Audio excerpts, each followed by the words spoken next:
Okay, I'm now ringing up Graeme Kenna, the city solicitor.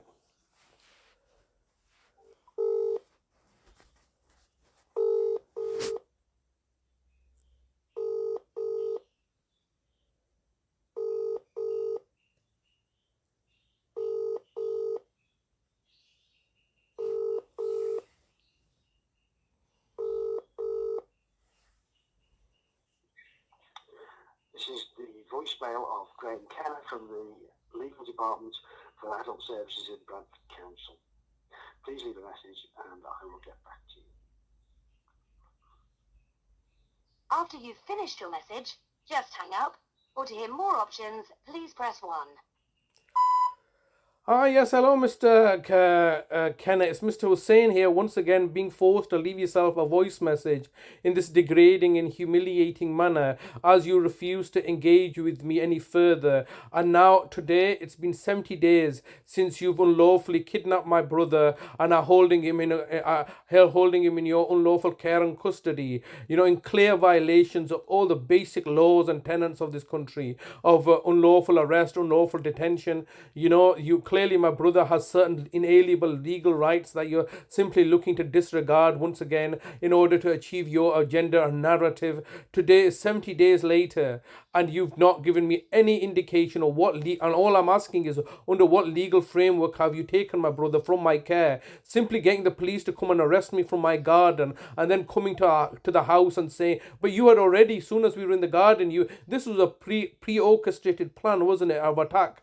You had chosen to attack me because of these ongoing court proceedings, which you're fully aware of. In 2 hours' time, there are further court proceedings regarding the housing association, which I remind myself is that what you've orchestrated. This is the housing association situation is one that you, as a local authority, are spearheading. If you recall, you had initially prevented me to coming to the house, and then I had spoken to you, and I believe on the 4th, or emailed you on the 4th, to ensure that there was no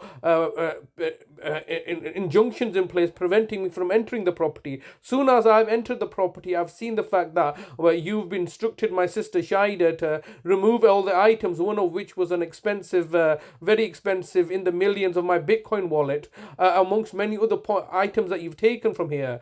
And clearly you've told me that the issue of tenancy is nothing to do with you people. The local authority is to do with the housing association. But yet you've been colluding with the housing association in the background, ensuring that we don't get a tenancy. And soon as we've landed here, the housing association have raised a welfare concern regarding Talib in order to instigate welfare proceedings in order for you to kidnap my brother back in February. As soon as we landed here, all that failed because Mr. Browell had said that we've got no concerns at this stage. And it's only then that you've been working closely with the housing association to have us evicted on grounds that we're unlawfully trespassing, and ensured the fact that they put an application to this effect without engaging with us in March last year. In April, it was made quite clear, evidentially on a legal basis, that we're not unlawfully trespassing because the tenancy has not been terminated. And then subsequently, you, the local authority, have been fully aware of what's been happening. It is you, the local authority,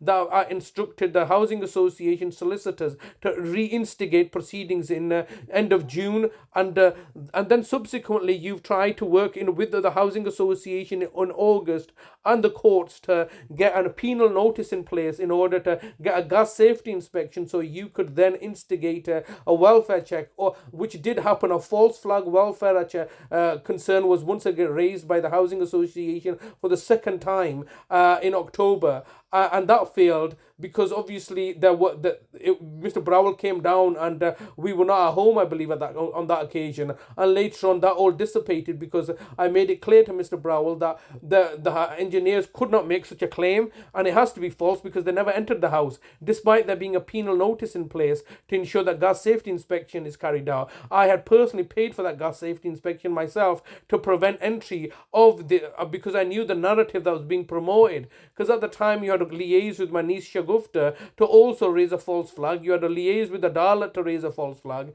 And you were fully aware of the hearing on the 30th of November. You, the local authority, acting as my brother's so-called deputies, have failed to make yourself a party in these proceedings. But however, you were able to influence that proceeding on the 30th of November before your own privately commissioned Judge Wilcox, who wanted a capacity assessment to be carried out.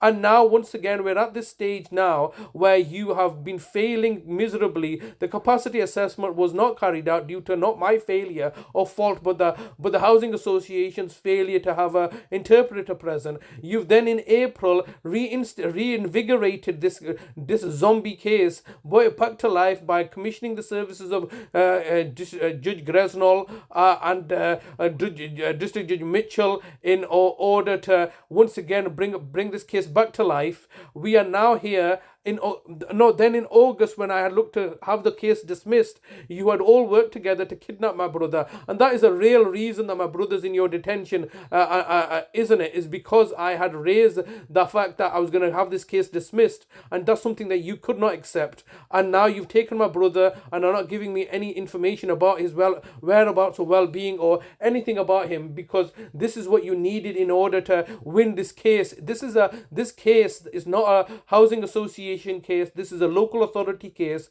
I'll keep on saying that because it's the truth. You are fronting the housing association. You're in the background buying off the judges and the judiciary to get a railroad on outcome. Now in 2 hours time, we're back in court. You're fully aware of this. You've been aware of the fact that my brother is a defendant in this case, but yet you fail to represent him or engage with me regarding this. I made Mr. Browell fully aware that he's a defendant in this case. You have been fully aware that my brother Talib is a second defendant in this case. You've kidnapped him from my care in order to get an advantage. That's clearly perverting the course of justice. Now we're in court, and the second defendant, namely my brother Talib, is not represented, but yet applications are being pursued to my clear detriment in order to further disenfranchise me. What do you people think you're playing at? What do you think you're playing at? All you're doing is endangering my brother's life, endangering my life, and then saying that we're doing this under the guise of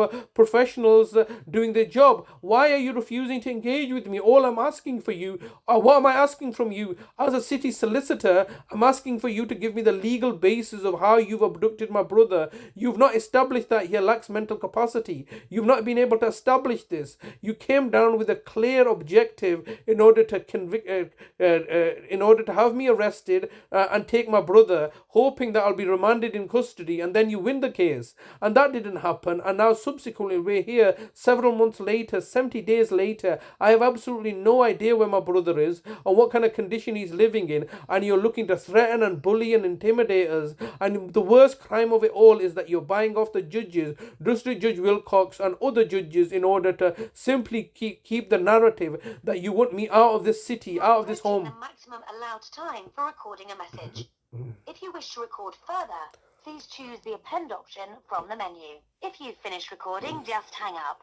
If you don't carry on recording or hang up, your message will be deleted. To listen to your message, press 1. To re-record your message, press 2. To continue recording, please record the rest of your message after the tone. When you've finished recording, press the hash key. Mr. Kenna, the time is getting the better of me once again. And as you're aware, in 2 hours' time, there's a hearing where my brother is a second defendant. Why, as you, as the financial deputy, have not made yourself in an intervening party to make the courts aware is quite plainly obvious, because you don't want to involve yourself, because it's a conflict of interest, considering the fact that you've already commissioned the services of the judge. And all that would happen is your involvement would highlight what I've been saying from the beginning. Hence why you're not representing my brother, and this deputyship order is quite clearly an instrument of fraud. You know it and I know it. No final hearing took place before District Judge Beckley in London in May. I should have been there. I could have made my arguments. It all happened clandestinely. The order was not issued until August 2022. I did not get a copy of it until October. Sorry, but you've reached the maximum time available for recording your message. To listen to your message, press 1. To re-record, message sent. Goodbye. So yeah, as I was saying, they had commissioned the services of District Judge Beckley, and that's District Judge Beckley in London is the main culprit in all of this. He was the main culprit in my mum's case. Soon as my brother Talib was discharged into my care on the 14th of December 2018, straight away the local authority looked to destabilize the family by pursuing a court of protection case against my mother, and without me being aware of this and without any notice given to me. District Judge Beckley on the 22nd of December 2018 simply suspended my lasting powers of attorney and given the lasting power of attorneys to financial lasting power of attorney to a professional deputy, namely Veronica Mullins of Ramsden Solicitors, all in the background without even making me aware that an application is being pursued. They at that time had commissioned, they could not do it themselves basically. They had commissioned the services of the Office of the Public Guardian and the services of District Judge Beckley to undermine my lasting power of attorneys. I did not find out until sometime in middle of January 2019. By this time, they had already got everybody on board. District Judge Beckley was the main culprit then, and then subsequently, when the case has been brought back to Leeds from London, they've already made themselves an intervening party or interested party and made themselves a party to the proceedings in my mum's case at the time. Now all of a sudden, so that was a situation that was quite clearly fraudulent. They've used the same District Judge Beckley subsequently in my brother's case in 2021. He tried to use the same assessor, Dr. Nicholas Todd, that they used in my mother's case, who's quite clearly fraudulent and corrupt. They used the same judge, the same district judge, the same assessor in my brother's case in order to railroad what they wanted, which was an outcome that they're now the financial deputy and in charge of my brother's finances. They've been doing this for a long time, 5 years in the making, and now all of a sudden they're refusing to make themselves an intervening party as representing my brother Talib, considering the fact that they've commissioned the services of the Court of Protection judges and are now formally his deputy. Why are they not going into the front of these proceedings? And the reason that they're not doing this is simply because they don't like to get caught out, because they often do get caught out if they're involved, if I start asking them questions. Hence why they're refusing to engage with me or answer any of my questions. They don't believe they need to, because obviously they're the ones that are committing fraud now. They're the ones that are endangering human life now. So obviously it's not in their interest to engage with me, because I'm just going to ask them some simple questions, very, very basic and simple questions. Hey, you've taken my brother under what legal framework? And they're going to be umming and ahhing, and they don't have the answers. They simply don't have those answers, because the answers that what is actually happening, and which I'm very perspicacious at understanding what is really happening, is that there's fraud and corruption and malevolence taking place, judicial corruption, judicial services being privately commissioned out to railroad an objective that's in their interest. And when I'm simply asking those questions, they're just telling me to shut up and trust us, we're the authorities. That's effectively what it comes down to. Don't talk to us, don't challenge us, don't undermine us, we're authority, and therefore don't bring us to account. Do as we say, not as we do. All right, you do not question the authorities. The authorities are above you and we're below you. I'm below them, and therefore I do not have a right to question them. And you know that's simply ridiculous in this Western liberal democratic society. The local authorities and all the authorities are accountable to the people that they're meant to serve. That's how it's meant to work, to stop this corruption, to stop this tyrannical tyranny taking place, to stop endangerment of human life, as is now presently the case. My brother's life's in danger every day for 70 days. I do not know what kind of condition they're keeping him in, but clearly it can't be the best of conditions. They're trying to psychologically torture him, over medicate him. No doubt one of the strategies that they're going to use is trying to say that he's got diabetes, so they make him dependent upon the state. He does not have diabetes. They're just lying in order to manipulate him, in order to get an advantage over him. And eventually what they're going to do is they're going to financially plunder and profit here, and just throw him away like a piece of rag. They've taken him, made him in their private property. He has fundamental human rights. You can't detain somebody. I'm his brother, carer, next of kin, nearest relative. He's given me his lasting power of attorney several times, and they just cannot accept that, because ultimately it's in their financial interest to persecute and victimize us like this. They've taken so much money off us. They've come and taken £1,000 or more when they kicked me out from the house. They've taken my mother's jewellery. They've taken the £30,000 from the safe. More importantly, they've stolen my Bitcoin wallet only through the collusion of Shida, or worth millions. They're all just lying, cheating and manipulating in order to continue to persecute and victimize us, and there's nothing I can do about it. I'm going to this court hearing knowing the fact that there's nothing I can say, there's nothing I can do. Everything's been pre-purchased to railroad an outcome that the local authority have commissioned, that's in their best interest, that's to my detriment, and they are targeting and victimizing me simply because of their own systemic failures in adult social care, which they have not been able to do for over several decades, at least 30 to 40 years. They've been failing in providing dealing with adult social care. Most people don't have the patience or the ability or the inclination to continue to fight on like I'm doing 21 years later, and they are just all lying, cheating and manipulating me in order to facilitate their own best interest. And I'm at wit's end, and I'm living in fear of my own life, because I know these people, how they work very in absolute terms. They don't take things slowly. Oh no, they do take things slowly when it's to their advantage to take it slowly, but when it's in their advantage, they'll do a quick smash and grab like any true criminal. They'll just, at an opportune moment in time, they'll come and do a smash and grab. And that's what they've done on the 8th of August 2023. They've effectively come down with the police, the social workers, while the key decision makers are sitting behind the scenes, pulling the strings and instructing the agents on the ground to do what they're supposed to be doing, and not instructing the agents on the ground what they want them to do, namely to arrest me, photograph my house, abduct my brother, come and take his passports and all of the valuable items, but refusing to take his clothing. And so, yeah, it's a continuation of the very same narrative over and over again.